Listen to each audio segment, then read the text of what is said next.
Like A main on the side. One could. Nice. Or one.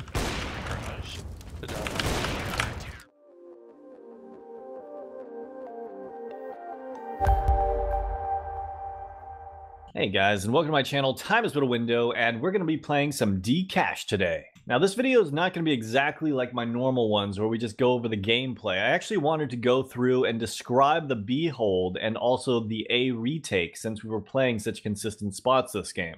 I think this will be helpful for those newer players out there that are still trying to get their routines down. As always, I recommend you play with at least one friend when you're playing so that you can at least coordinate with them. And yes, that means I'm playing with Fawn over here at the B site. Plus subs. What you doing here? Crazy. On my B. neck of the woods. Yeah, bomb. Nice, nice. Oh, one more out. Checkers. Now, as you can see, the way we were playing it, I was playing over by Headshot, and Fawn was playing over by Tree. Now, the reason he was playing so far back is because on this round, it's very unlikely the terrorists are going to buy smokes to smoke him off, and he has that range advantage with the USP. I didn't want to push it, John. I thought my play was good. I'm gonna go into checkers. So here you can hear my teammate Fawn is telling me where he's going to be playing, so I want to play off of him, which means I'm going to post up close to the main entrance. That way, if they go towards checkers, I'm going to do some damage, and if they come out towards the site, I'm able to get those kills as he kills the guys from checkers. Since we don't hear anything, we decided to push aggressive up to useless to see if we can contain them. Bomb down. 2A main. We have bomb down. And yes, always make sure your teammates know that you have bomb down. Now here a lot of stuff actually goes wrong as they continue to chase after the final kills, but we know that the main thing is that we maintain this bomb control. So even after every one of our teammates dies, we're still in a 2v2 situation, and we have the advantage since we have the bomb. Bomb, boys. We have bomb and now let's go back to useless. Great job. Nice. Great play. Probably has enough for. On the next round, I play a little bit too loose and decide to peek out, but I should just be listening for footsteps and hold back in sight. Fall back. Yeah, I'm tagged up. Two pushing in. They're here. Good job, guys. Boost anyways. Now, the main thing is to not overcommit to a spot where you're going to be picked off. There you saw that I saw the two terrorists and I fell back even though I took a lot of damage. That could have definitely gone south for me. It's much better to just get the information and play off of the information with your teammate rather than going for the aggressive push. I'm lagging. I lag. They lag. One already crossed. As you can see, as I got the information, my teammate mollied for me in case he decided to rush in. This is why I think it's so important to play with at least one friend. That way you can coordinate stuff like that. Now, as you can see, they threw a deep smoke. This is actually going to give them cover and allow them to get into checkers, and they could even maneuver around the smoke and get into this bomb site. So to counter it, I throw my smoke to cover up any holes that are remaining, so they have to push through both of them completely blind, and Fawn will have an advantage. Any bomb? Left side got me. They're going. One catwalk, one site. As you can see, Fawn and I split up our routes, and I decided to take mid as he took truck. If we can get control of this and highway, we can start pinching the site. I know it went south this time, but it definitely helps to limit the places that the terrorists can be in.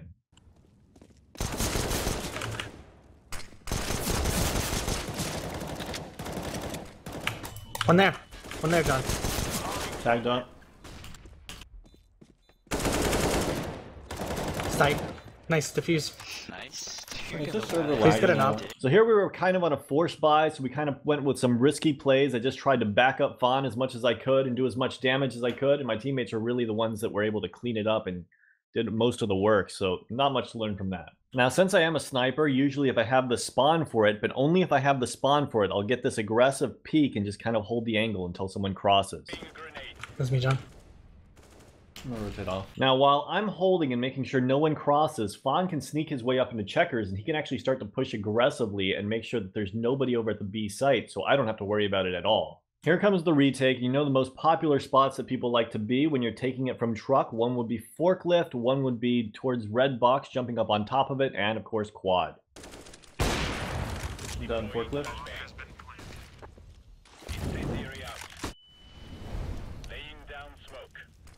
One aim in.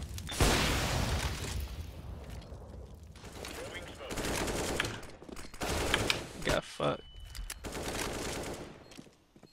One left quad, I think. Got him. Goose. Here's a good thing to keep in mind. Anytime you see a smoke that seems out of place, check it to make sure that someone's not sitting in it, using it as a decoy. I'm gonna rotate. Pushing. Now, as you guys can see, Fawn and I are doing the exact same thing. Now, he's not flanking them. He's just getting an aggressive positioning on it so he can call it early for me and fall back if they decide to come back to B. If they commit to the A site, then he flanks.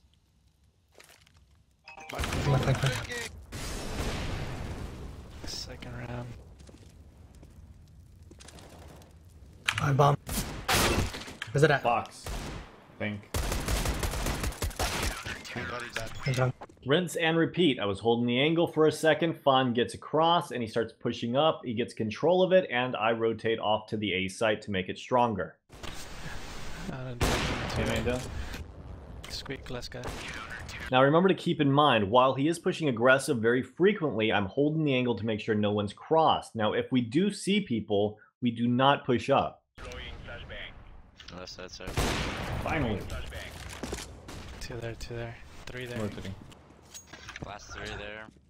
One should be Pushing aggressive. Now even though we did see a person, I did kill the guy and we have contact and bomb over at the A site. Watch my crosshair positioning here, looking to see if someone's going to boost up on top of red box, then checking over close left to see if anyone tries to sneak up on me, and then finally going over towards forklift. You gotta be in sight, maybe fork, but I mean, main. Sight. incendiary out. Okay, one more in sight close to me to the left. Pushing 3. Got him. I'm gonna defuse. Yeah, I did it! Nice. So what happens if they actually decide to take the B site? Well, instead of going aggressive, Fawn will fall back into the site. Ah, I can't hit that. I'm gonna smoke him and fall back.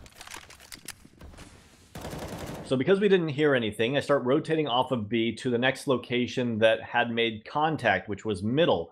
Meanwhile, Fawn can't push through because outside of B is not secure.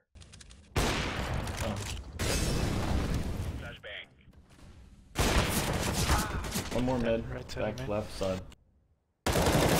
Now keep an eye on Fawn. As you can see, he didn't rotate out of the B site. No matter how boring it might be to just sit there and not get any action, it pays off and he's able to kill that guy that tries to sneak into the B site late. As for me, I overcommitted to middle because I wanted to clear highway so my teammates didn't have to worry about it, but in all honesty, I didn't need to do that. I'm getting him. I'm gonna make noise. Headshot.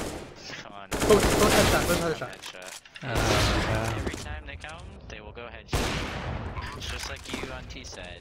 You will go headshot because you know you don't want to get shot from spawn. You know what I mean?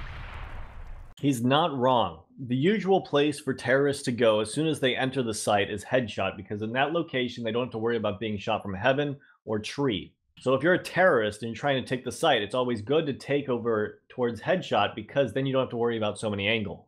Also, for those wondering why Fawn decided to spam, it was to take the focus and put it on him so that his teammates could come out and attack them from behind. Oh my goodness. Okay, that was just a fucking insane clutch. On this next round, I have a terrible spawn, so I can't get the information by getting that early peek on that crack that I like to watch. This means the room's unsecure and Fawn and I have to play back. Second you shoot, I'm flashing. One back like A main on the side. One could be late B also if they go Can B. you shoulder peek it? Can I info? And I'll peek off you. One there. Maybe 2. Nice. Or walk through A. 2 over here. Or 1. Garage. Good job. You, what was that? Locking it down.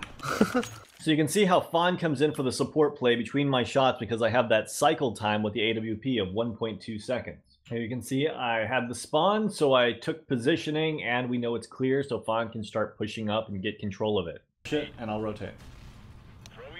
Okay. Squeak, couple A main. Dude, I hate talking. Oh, Where? he's inside here. There, that's him.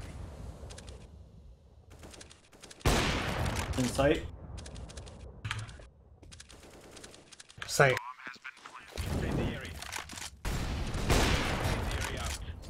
One up. Dead.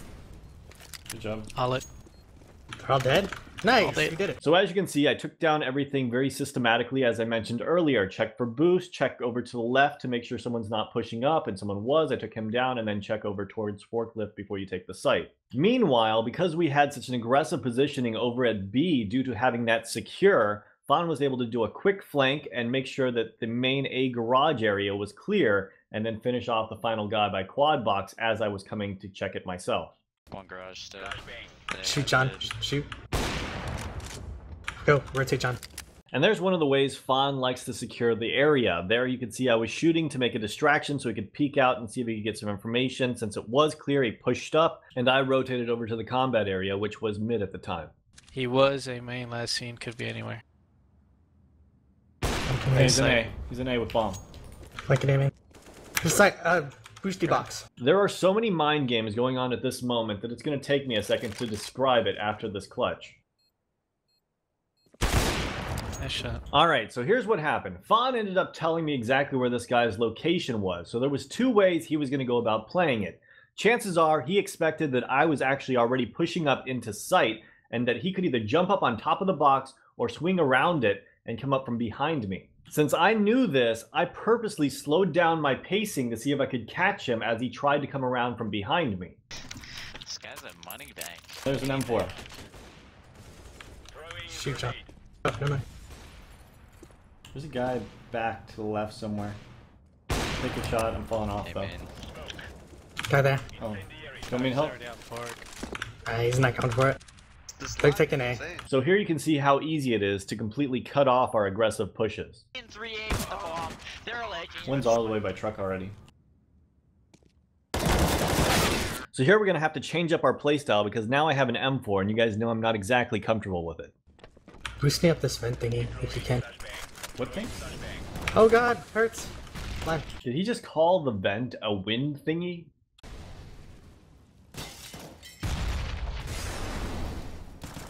I pushed him, man.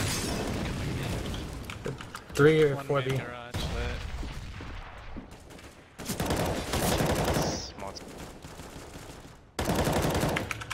2 checkers. Last. This guy lit. Last guy's late, B main. He's mid. That was basically a reversal of a round we had earlier where I had a pistol and he had an M4. You guys got someone for the boost? Someone go over there. I'll go. I'll go. I need 2 guys actually. Okay, I'm coming. Yo, both of you go. There's a bomb. Oh, my bad. Go. One push A main. Dude, go. He's there. Side. Heaven, nice trade. I'm down. Careful, mid. Planning B main. One heaven and one B. Or checker. Heaven down. Checker, he's out. Or not out. Nice. So because our CT side was so one-sided, we didn't really have to do much of the terrorist side, but we still were able to win the pistol round onto those pesky eco rounds. Okay. One mid. Oh, ow. Running. Behind the wall. Dead aim in. 2 down B. Going B main. Actually, wanna help, bro? Hold by sight.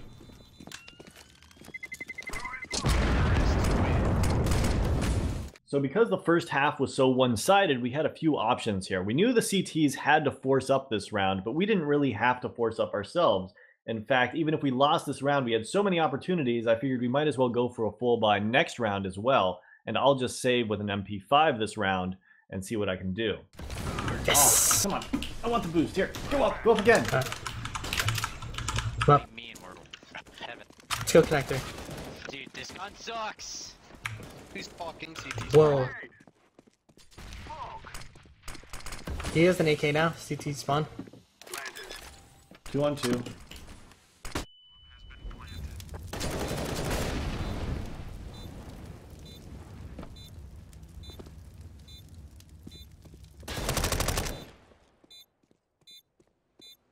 And with that, we had won the game. And as you guys can tell, it definitely helps to queue with a friend so that you can work stuff out with them. This is in major contrast to how things work when I try to do the solo queue series. Anyways, guys, I hope you guys enjoyed this video. Let me know what you guys think in the comments down below. And as always, have a great day.